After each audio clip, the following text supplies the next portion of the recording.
வரலாறு நெடுகிலும் இஸ்லாமும் முஸ்லிம்களும் பல எதிரிகளை பார்த்து வந்திருக்கிறார்கள். இது பிறௌனை பார்த்த கூட்டம், நம்ருதை எதிர்கொண்ட கூட்டம், பத்ர் யுத்தத்தையும் உஹது யுத்தத்தையும் எதிர்கொண்ட ஒரு கூட்டம். அடக்குமுறைகளை எவர் ஏவினாலும், வல்லரசு திமிர்தலத்தோடு எவர் மோதினாலும் அவர்களுடைய விரல் நகங்களை பிடுங்கி எறியும் ஆற்றல் இந்த கூட்டத்துக்கு உண்டு. அதனால்தான் 14 நூற்றாண்டுகளாக இந்த கூட்டம் தோல்வியுறாமல் வெற்றியை நோக்கி பயணித்துக் கொண்டிருக்கிறது என்பதை மோடி அவர்களை நீங்கள் புரிந்து கொள்ள வேண்டும். என்ன நடந்துவிட்டது? முஸ்லிம் பெண்களுக்கு உரிமைகள் பறிக்கப்படுகிறதா? முஸ்லிம் பெண்கள் அடக்கி ஒடுக்கப்படுகிறார்களா? முஸ்லிம் பெண்களுக்கு வாழ்வுரிமை மறுக்கப்படுகிறதா? ஆடு நினைக்கிறது என்று ஓனாய் அடுவது போல் இருக்கிறது. யார் பேசுவது? உங்களுக்கு பேச தகுதி இருக்கிறதா? உலகிலேயே பெண்களுக்கு அதிக முன்னுரிமை கொடுத்த ஒரே மார்க்கம் இஸ்லாமிய மார்க்கம். உடன்கட்டை ஏறுவதை ஊக்குவிக்கக்கூடிய கூட்டம் நீங்கள்.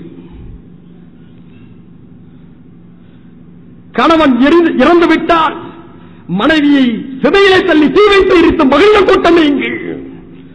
இஸ்லாத்தின் வருகை காரணமாகத்தானே உடன்கட்டை ஏறுவதை நீங்கள் தடுத்து நிறுத்தினீர்கள். இஸ்லாம் இந்த மண்ணுக்கு வராமல் போயிருந்தால் ஆயிரம் லட்சக்கணக்கான சகோதரிகள் வாட வேண்டிய வயதிலே வாழ்வை பறிவுறுத்துவிட்டு சிதைக்கு ஆளாகி இருப்பார்கள். அந்த பெண்களை இந்திய திருநாட்டிலே காப்பாற்றி திருமார்க்கம் பேசினார்.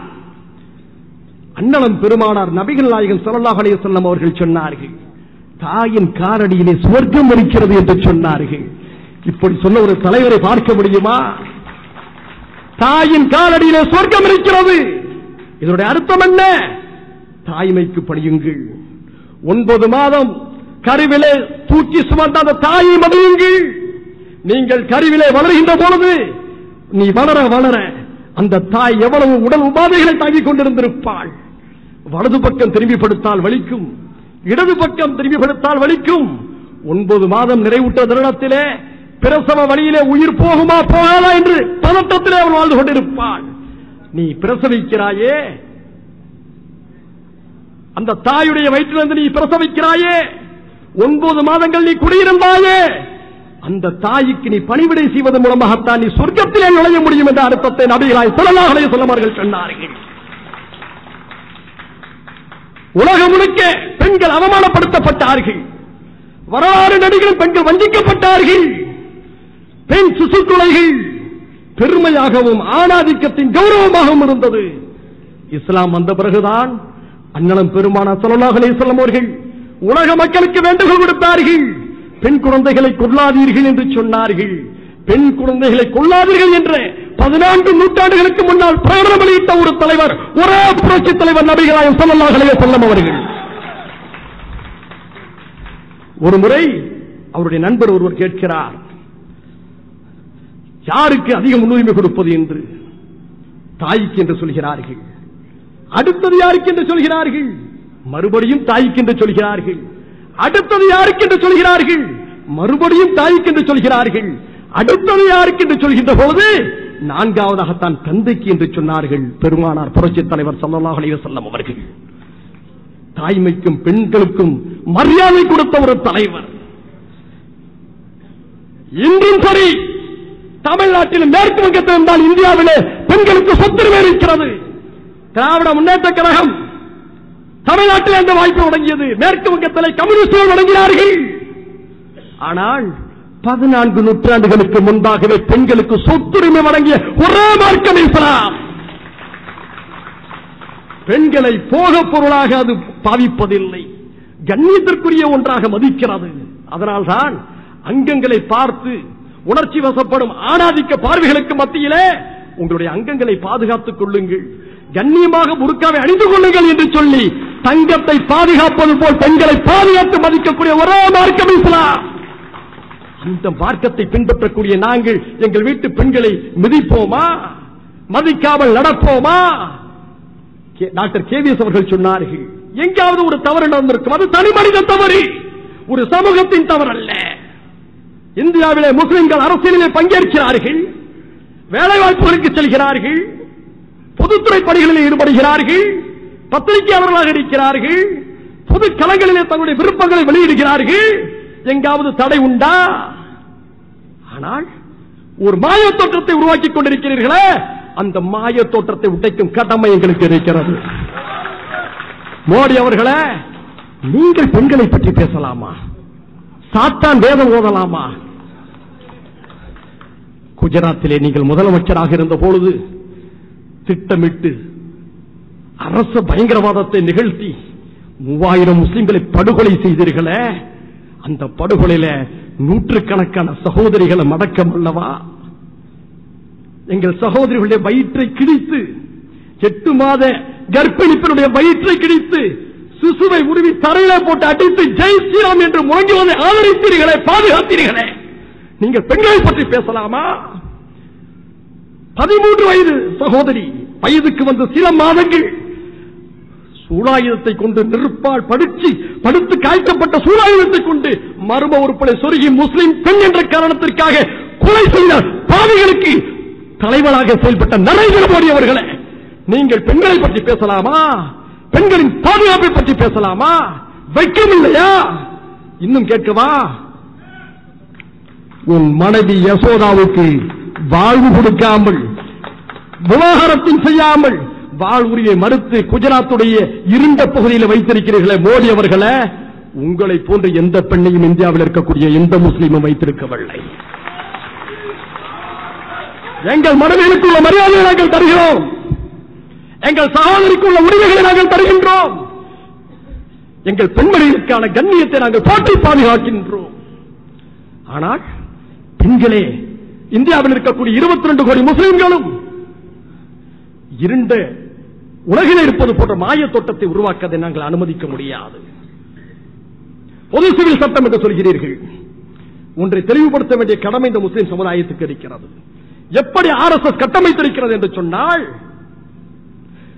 இந்தியாவிலே முஸ்லிம்கள் எல்லா விவகாரத்திலும் தனியான சட்டங்களை பின்பற்றி சலுகைகளை பெற்று வாழ்வது போலவும், அந்த சலுகைகள் தேவையில்லை, இந்துக்களுக்கும் முஸ்லிம்களுக்கும் தலித்துகளுக்கும் கிறிஸ்தவர்களுக்கும் பௌத்தர்களுக்கும் பார்சிகளுக்கும் ஒரே வகையான சட்டத்தை ஏற்றினால் ஏன் எதிர்க்கிறீர்கள் என்பது போன்ற ஒரு கேள்வியை முன்வைக்கிறார்கள்.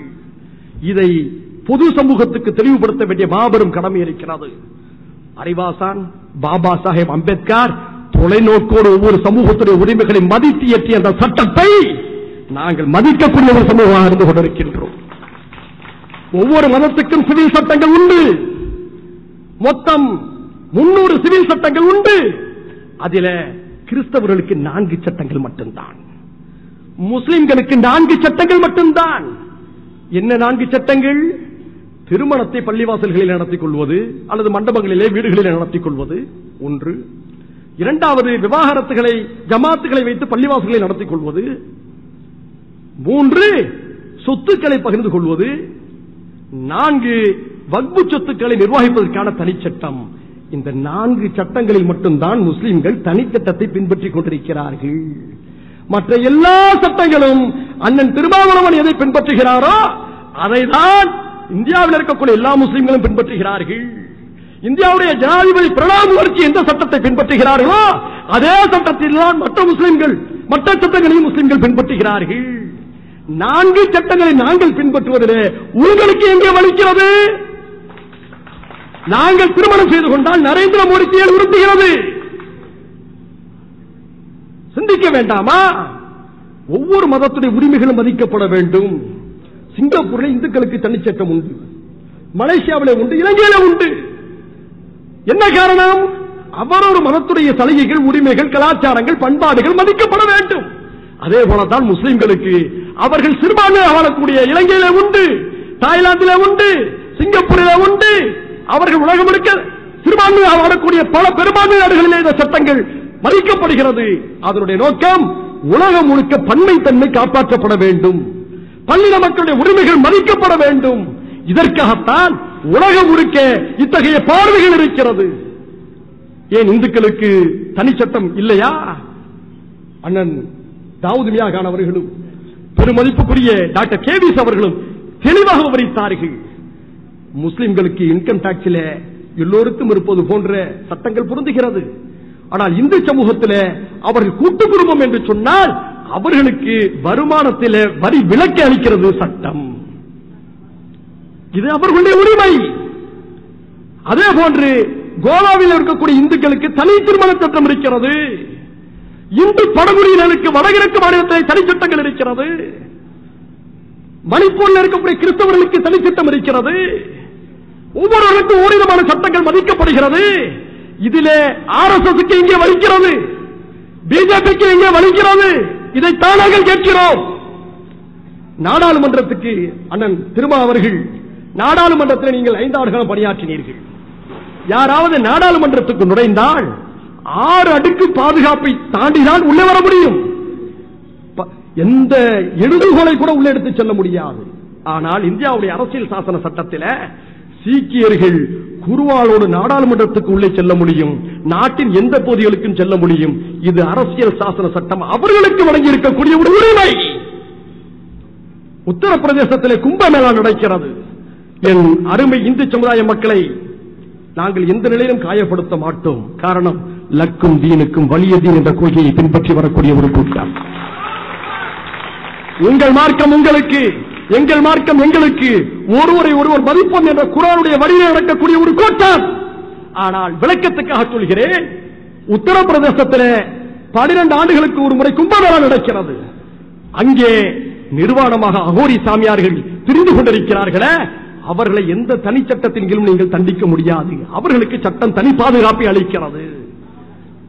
நாங்கள் எங்கேயாவது அதை பற்றி பேசியிருக்கின்றோமா, விமர்சித்திருக்கின்றோமா?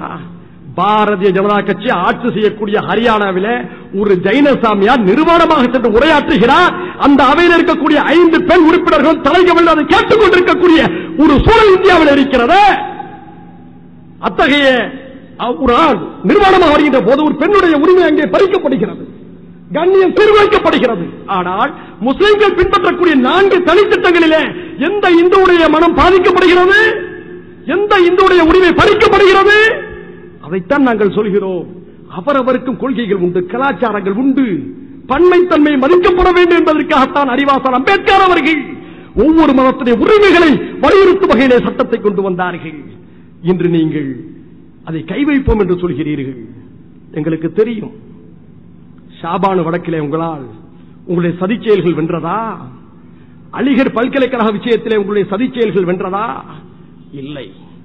ஒவ்வொரு காலகட்டத்திலும் நாட்டுடைய வளர்ச்சியை திசை திருப்பும் வகையிலே உங்களுடைய வளர்ச்சியை கவனத்திலே கொண்டு சிறுபான்மை மக்களை நீங்கள் சீண்டிய பொழுதெல்லாம் தோல்வியைத்தான் சந்தித்தீர்கள். இப்போது பொது சிவில் சட்டம் என்ற பெயரில் நீங்கள் பம்மாத்து காட்டுகிறீர்கள். ஒரு காலத்திலும் அது நடக்காது. பலர் நினைத்துக் கொண்டிருக்கிறார்கள், முஸ்லிம்கள் அச்சப்பட்டுக் கொண்டிருக்கிறார்கள் என்று சொல்லி. அச்சப்பட்டுக் கொண்டிருந்தால் இவ்வளவு பிரம்மாண்டமான கூட்டம் இங்கே திரண்டிருக்குமா? மகாராஷ்டிரா கூட்டளிக்கிறது, மத்திய பிரதேசம் கூட்டளிக்கிறது, உத்தரப்பிரதேசம் கூட்டளிக்கிறது, கர்நாடகா கூட்டளிக்கிறது, கேரளா கூட்டளிக்கிறது, ஆந்திரா கூட்டளிக்கிறது, தமிழ்நாடு கொந்தளித்துக் கொண்டிருக்கிறது.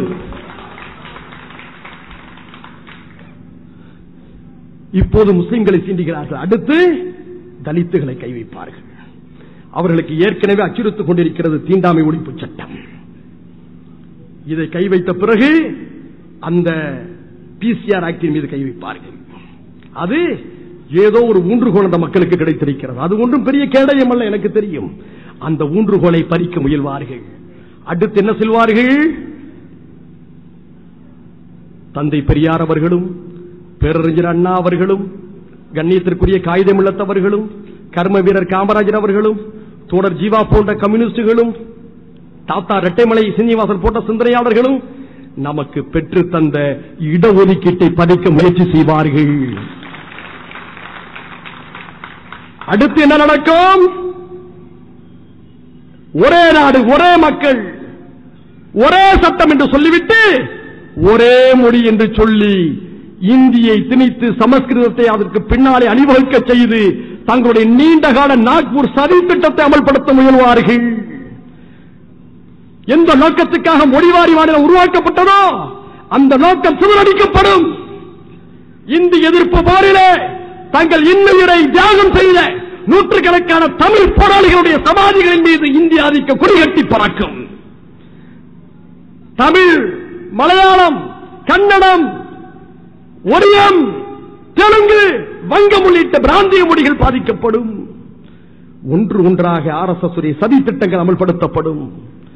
ஆக முதலிலே முஸ்லிம்களை சீண்டுவது, அவர்களை பலகீனப்படுத்திவிட்டால் அடுத்து தலித்துகளை சீண்டுவது, பின்னாளிலே இடஒதுக்கீடு கோட்பாட்டாளர்களை சீண்டுவது, மொழி உரிமைகளை பறிப்பது, மொத்தத்திலே 1925ஆம் ஆண்டு RSS இயக்கம் எதற்காக இந்தியாவிலே தொடங்கப்பட்டதோ அத்தனை சதி திட்டங்களையும் செய்து முடிப்பது அவர்களுடைய தொலைநோக்கு திட்டம். அந்த தொலைநோக்கு திட்டம் நடைபெறக்கூடாது என்பதற்காகத்தான் மனித நேய ஜனநாயக கட்சி மாபெரும் எழுச்சிகரமான போராட்டங்கள் நடத்திக் கொண்டிருக்கிறது. 14 நாட்களுக்கு முன்பாக தமிழ்நாட்டிலே பொருள் கொண்ட கையெழுத்து போரை நடத்தினோம். கையெழுத்து இயக்கம் நடத்துவார்கள், ஆனால் நாங்கள் கையெழுத்து போரை நடத்திருக்கின்றோம். ஒவ்வொரு கையெழுத்தும் துப்பாக்கி தோட்டாக்கள் என்பதை மத்திய அரசுக்கு சொல்லிக்கொள்ள கடமைப்பட்டிருக்கின்றோம். பெண்கள் கையெழுத்திட்டிருக்கிறார்கள், தலித்துகள் கையெழுத்திட்டிருக்கிறார்கள், சகோதர சமுதாயங்களைச் சேர்ந்தவர்கள் கையெழுத்திட்டிருக்கிறார்கள். லட்சக்கணக்கான அந்த கையெழுத்துகள் டெல்லியை சென்றடையும். அதையும் மீறி எங்களுடைய உணர்வுகளை காயப்படுத்திவிட்டு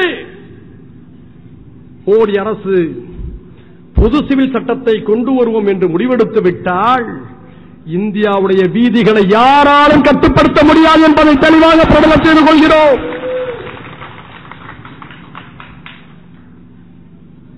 அண்ணன் திருமாவர்கள் சொன்னார்கள், எந்த நிலை வந்தாலும் சரியத்தை இழக்காத ஒரு சமூகம் இது என்று சொன்னார்கள். தெளிவாக சொல்லுகிறோம், உங்களுடைய டாங்குகள் புறப்பட்டு வரலாம், பீரங்கிகள் புறப்பட்டு வரலாம், துப்பாக்கி தோட்டாக்கள் சீறி வரலாம், எது வந்தாலும் எங்கள் ஈமானை தொலைக்கக்கூடிய ஆயுதம் இந்த உலகத்தில் இன்னும் கண்டெடுக்கப்படவில்லை. எங்கள் உடலிலே ரத்தம் ஓடுவதாக நாங்கள் கருதுகிறோம். எங்களுடைய உரிமைகளை நீங்கள் பறிக்க முயன்று விட்டால் ரத்தம் எரிபொருளாக மாறும் என்பதை நீங்கள் மறந்துவிடக் கூடாது. ஏற்கனவே சொல்லியிருக்கின்றோம், நம்ருதுகளை எதிர்கொண்ட கூட்டம் இது, பிறவுகளை எதிர்கொண்ட கூட்டம் இது, யூத சதிகாரங்களை எதிர்கொண்ட கூட்டம் இது, ஜார்ஜ் புஷ்களை எதிர்கொண்ட கூட்டம் இது, வல்லாதிக்கத்துக்கு எதிராக ஒரு காலத்திலும் சரணடைய மறுக்கும் கூட்டம் இது. ஏன்? கொள்கை ரீதியாக உருவாக்கப்பட்ட ஒரு கூட்டம் இது. எந்த நிலை வந்தாலும் கொள்கையை இழக்க மாட்டோம் என்ற கோட்பாட்டில் ஊறி தேய்த்த ஒரு கூட்டம் இது. இப்படி பேசுகின்ற காரணத்தினாலே போபாலிலே நீங்கள் நடத்திய நாடகம் போல எங்களை என்கவுண்டரிலே சுட்டுக் கொள்ளலாம். அப்படி நீங்கள் சுட்டுக் கொண்டால் அதை பெருமைமிக்க சாவாக நினைத்து நாங்கள் மகிழ்வு என்பதை தெரிவித்துக் கொள்கிறோம். நாங்கள் வன்முறையை உருவாக்கவில்லை, கலகத்தை தூண்டவில்லை. வஞ்சிக்கப்பட்ட இடத்தில் இருந்து கொண்டு எங்கள் உணர்வுகளால் உங்களிடம் கேள்வியை கேட்கிறோம், நீதியை கேட்கிறோம். ஒன்றுபட்ட இந்திய தேசத்தை பிளவுபடுத்தி விடாதீர்கள். அம்பேத்கர் உருவாக்கிய அரசியல் சாசன சட்டத்தை சீரழித்து விடாதீர்கள். காந்தி கண்ட கனவை நொறுக்கி விடாதீர்கள். உங்களுடைய ஒவ்வொரு நிகழ்வும் இந்த நாட்டை அச்சுறுத்திக் கொண்டிருக்கிறது. நீதிமன்றங்களா? பெரியார் சொன்னதுதான் நினைவுக்கு வருகிறது. அதை நான் இப்போது சொல்ல விரும்பவில்லை. பெரியார் உச்ச நீதிமன்றத்தை பற்றி சொன்னார். உச்ச நீதிமன்றமா அது உச்சி குடிமை மன்றமா என்று கேட்டார். அலகாபாத்திலே பாபர் மசூதிக்கு நீங்கள் தீர்ப்பை வழங்கிய போது அது கட்ட பஞ்சாயத்து தீர்ப்பு என்று நாங்கள் கூறினோம். எங்கள் மீது உங்களால் வழக்கு போட முடிந்ததா? இப்போது திப்பு சுல்தான் விவகாரத்தில் ஒரு நீதிபதி கேட்கிறார், திப்பு சுல்தான் ஒன்றும் விடுதலை போராட்ட வீரர் அல்ல, அவர் ஒரு மன்னர் தான் என்று கேட்கிறார். நான் கேட்கிறேன், ஜான்சி ராணி லட்சுமிபாய் யார்? கட்டபொம்மன் யார்? பூலித்தேவன் யார்?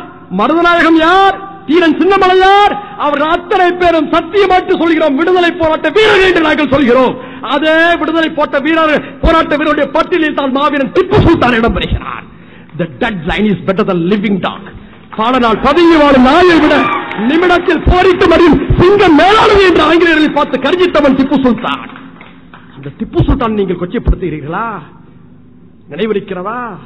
பழங்குடியின மக்கள், தாழ்த்தப்பட்ட மக்கள் சட்டை அணிந்து செல்ல திப்புவின் ஆட்சியிலே அனுமதி இல்லாமல் இருந்தது. திப்பு கேட்டார், மத நம்பிக்கை என்று சொன்னால் பக்குவமாக அந்த மக்களை மாற்றுங்கள், அது சடங்கு என்று சொன்னால், கட்டுப்பாடு என்று சொன்னால் மெல்ல அந்த மக்களுக்கு விலக்கி அவர்கள் ஆடை அணிந்து செல்ல உரிமைகளை கொடுங்கள் என்று சொன்ன மாபெரும் தலைவன் திப்பு சுல்தான்.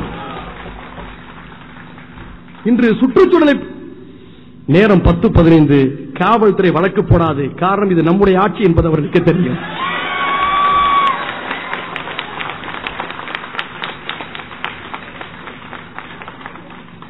இன்று சுற்றுச்சூழலை பற்றி பேசுகிறோம்.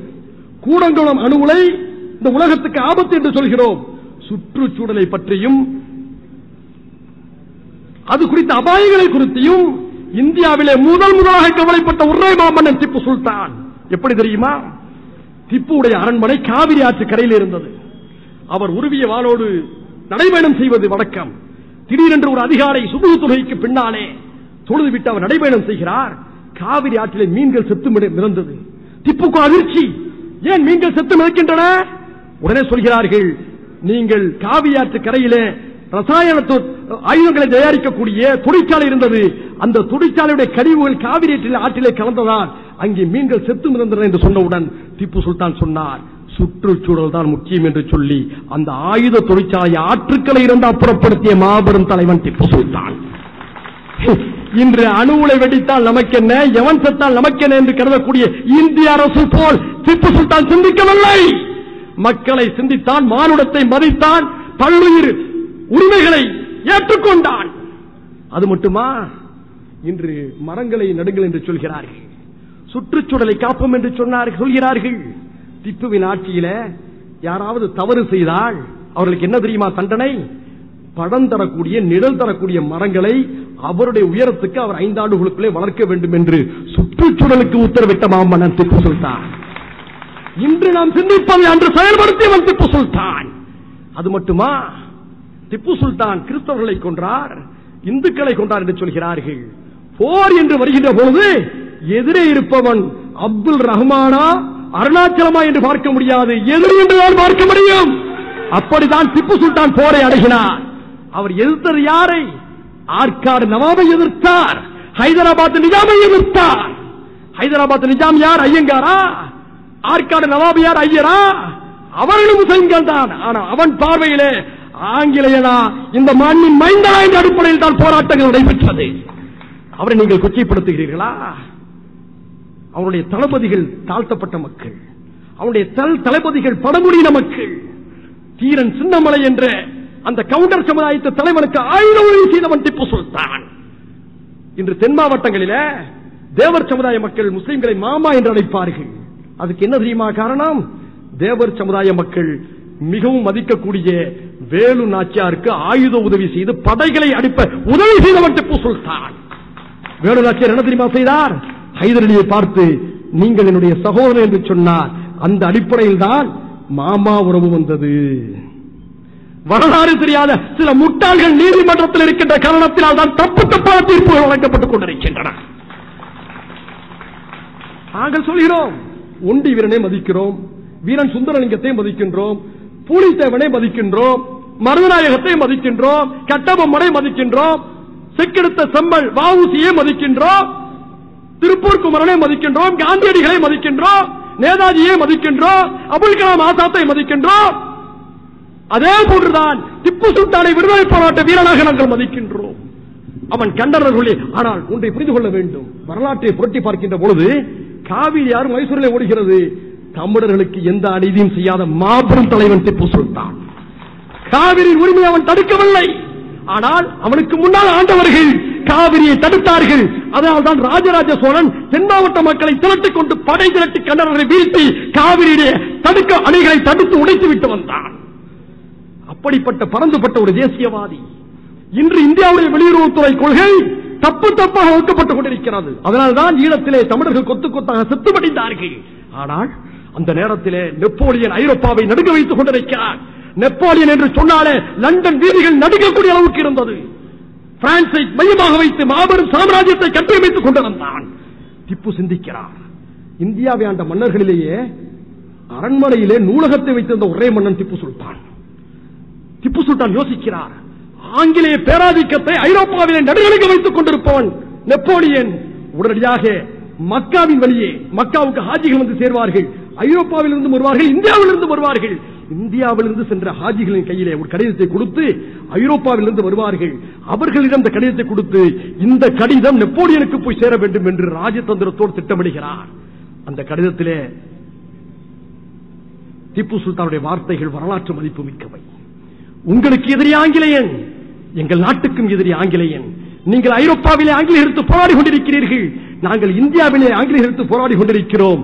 அந்த அடிப்படையிலே நமக்குள் ராணுவ கூட்டு வேண்டும் என்ற அந்த கடிதத்தை அனுப்பி வைக்கிறான் திப்பு சுல்தான். இந்தியாவுடைய முதல் வெளியுறவுத்துறை கொள்கைக்கு அடிக்கல் நாட்டவன் திப்பு சுல்தான். இந்த திப்பு சுல்தானை நீங்கள் தேச துரோகியாக சித்தரிக்கிறீர்கள், இந்துக்களுக்கு எதிரானவராக சித்தரிக்கிறீர்கள். வரலாற்றிலே ஆதாரத்தை காட்ட முடியுமா? ஒன்றை சொல்கிறோம். திப்புவுடைய அரண்மனைக்கு தூதுக்குழுவை நாம் இங்கிருந்து அனுப்புவோம். இப்போதும் அங்கே ரங்கநாதர் ஆலயம் என்று நினைக்கின்றேன். அந்த ரங்கநாதர் ஆலயம் இருக்கிறது. திப்புவின் ஆட்சியில அந்த ஆலயத்தை நிர்வாகித்துக் கொண்டிருந்த பிராமணர்கள் என்னவெல்லாம் கேட்டார்களோ அதை தன்னுடைய அரண்மனை நிதியிலிருந்து ஒரு பகுதியை ஒதுக்கி அந்த இந்து கோயில் சிறப்பான முறையில் வழிபாடுகள் நடத்துவதற்கு ஒத்துழைப்பு தந்தவன் திப்பு சுல்தான். ஒரு கட்டத்தில் சங்கரமடம் ஒன்று திப்பு சுல்தானுடைய ஆட்சியில் இருந்தது, சிருங்கேரி சங்கரமடம். அந்த சிருங்கேரி சங்கரமடத்துக்கான கோயில் சிலைகளை மராட்டிய பிராமண மன்னர்கள், புரிந்து கொள்ள வேண்டும், மராட்டிய பிராமண மன்னர்கள் கொள்ளையடித்து சென்று விடுகிறார்கள். சிருங்கேரி மட சங்கராச்சாரியார் யாரிடம் புகார் செய்கிறார்? மன்னர் திப்புவிடம் புகார் செய்கிறார். திப்பு வெகுண்டொழிகிறார். என் ஆட்சி அதிகாரத்தில் இருக்கக்கூடிய சிருங்கேரி மடத்திலே இந்து சிலைகளை திருடி சென்ற கொள்ளையடித்து சென்ற மராட்டிய பிராமணர்களை விடமாட்டேன் என்று சொல்லி போர் தொடுத்து அந்த சிலைகளை மீட்டெடுத்து சிருங்கேரி சங்கரமட சங்கராச்சாரியம் படித்த மன்னன் திப்பு சுல்தான். அவனா இந்து மதத்துக்கு எதிரி, அவனா இந்துக்களை கொண்டிருப்பான்.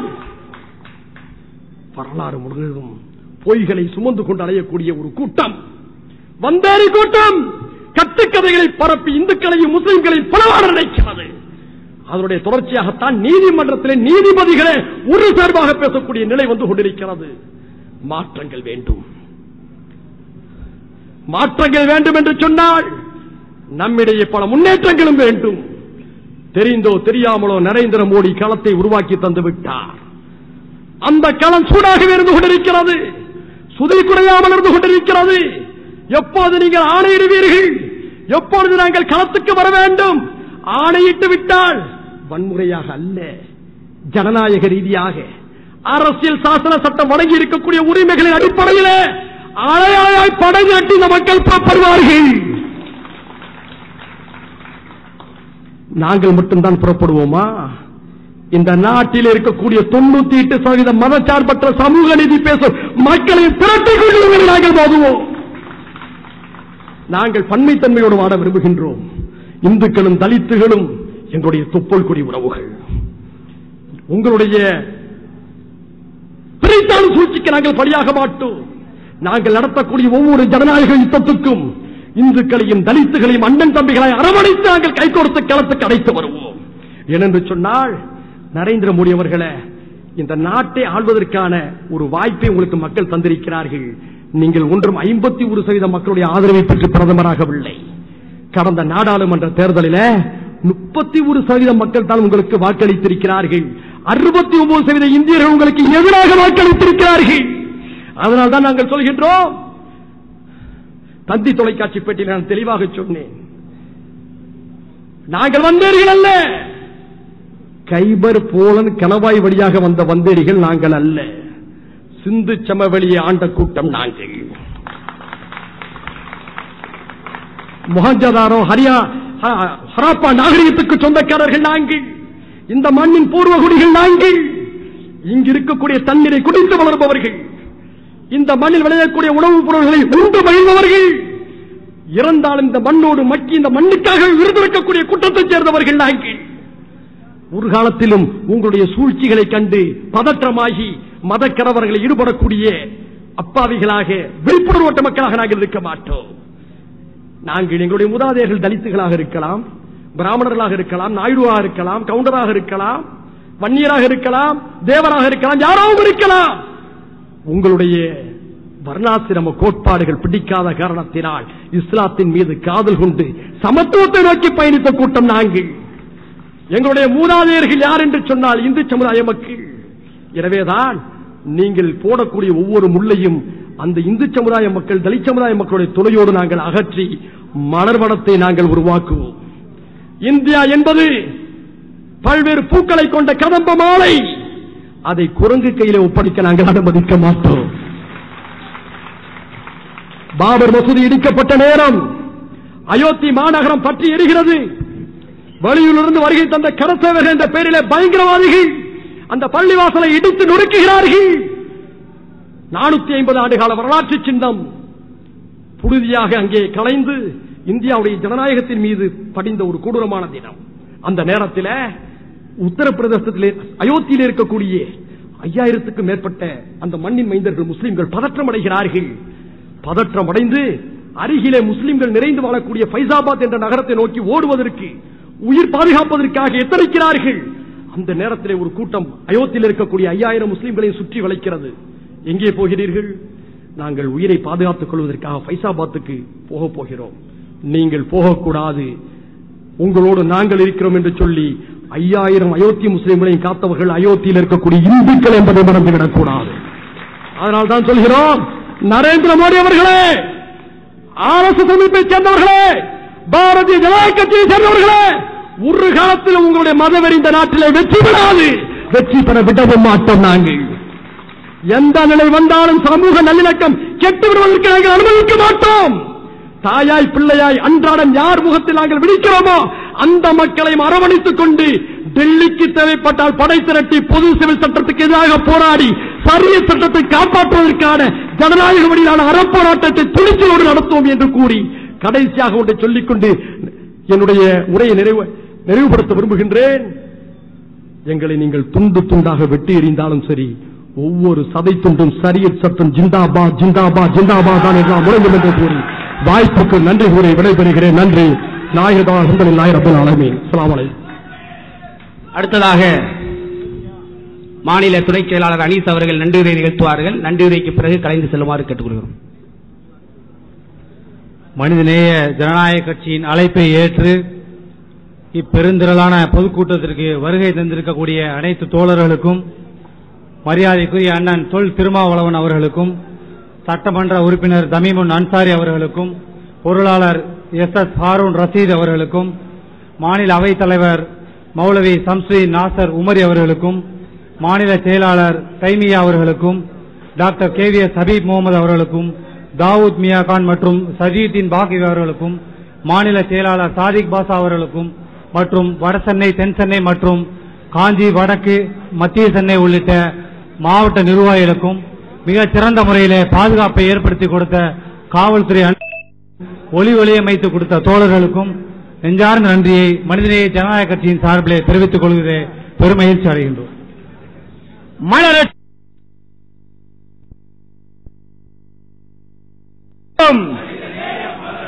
வெல்லட்டும் வெல்லட்டும்.